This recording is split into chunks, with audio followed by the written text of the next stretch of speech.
अनंत चतुर्दशी और 14 गांठों का क्या रहस्य है? क्यों अनंत के 14 धागे हम अपने हाथ पर बांधते हैं? क्या है इस चमत्कारी व्रत के पीछे का रहस्य? महाभारत काल में भी श्री कृष्ण ने पांडवों को बताया था इसी व्रत को करने का महत्व।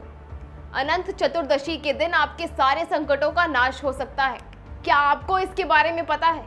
अगर नहीं तो keep on watching the Karma. Anant Chaturdashi, जिसे अनंत चौदस भी कहा जाता है, इस दिन भगवान विष्णु के अनंत स्वरूपों की पूजा होती है और अनंत चौदस की कहानी सुनी जाती है। भगवान विष्णु की पूजा के बाद अनंत सूत्र का धागा हाथों में बांधा जाता है। ये धागा रेशम या फिर सूत का होता है।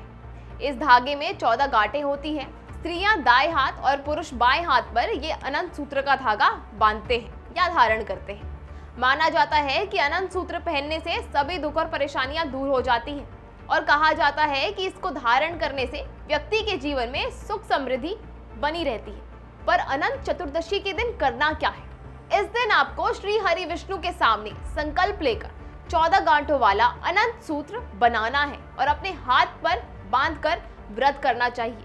शास्त्रों का कहना है कि अनंत चतुर्दशी का व्रत करने से सभी कष्ट दूर होते हैं। आप अपनी सारी परेशानियों से मुक्त हो सकते हैं। श्री कृष्ण के कहने पर पांडवों ने भी वनवास में 14 सालों के लिए लगातार इस व्रत को किया था, जिससे उनकी सारी परेशानियां खत्म हो गई थी। वो महाभारत के युद्ध में विजयी हुए थे और उनकी सारी सुख समृद्धि उन्हें वापस मिल गई थी। बताया जाता है कि जब पांडव और द्रौपदी वनवास में थे तो कृष्ण उनसे मिलने गए थे। तब पांडवों का हाल देखकर कृष्ण ने उन्हें यह सुझाव दिया था कि वे लगातार 14 सालों के लिए हर साल अनंत चतुर्दशी का व्रत करें। तब उनके समझाने पर पांडवों ने लगातार 14 साल ये व्रत किया था और उसके बाद उनके जीवन में कोई कमी नहीं थी। हर जगह उन्हें सफलता प्राप्त हुई थी। आपको बता दें कि इसी दिन गणेश विसर्जन भी होता है। भक्त धूमधाम से नाचते गाते गणपति बप्पा को 10 दिन के बाद विदा कर देते हैं। पर ये तो बात हुई गणेश चतुर्थी के समापन की और अनंत चतुर्दशी की कहानी की। पर 14 गांठों का क्या रहस्य है, वो आपने अब तक नहीं जाना। क्यों अनंत के 14 धागे ही हम अपने हाथ पर बांधते हैं? आपको बता दें कि अनंत चतुर्दशी पर अनंत स्वरूप की पूजा होती है, यानी विष्णु भगवान के अनंत स्वरूपों की पूजा की जाती है। पर वहीं अनंत सूत्र में लगी 14 गांठें विष्णु भगवान के बनाए गए 14 लोकों का प्रतीक होती है। माना जाता है कि ये सूत्र हर संकट से मनुष्य की रक्षा करता है। यदि हरि अनंत है तो 14 गांठ हरि द्वारा उत्पन्न 14 लोकों का प्रतीक माना जाता है। विष्णु जी ने सृष्टि के आरंभ में 14 लोकों की रचना की थी, जिसमें सत्य, तप, जन्म, स्वर्ग, भुव, भू, अतल, वितल, सुतल, तलातल, महातल, रसातल, तल और पाताल शामिल है।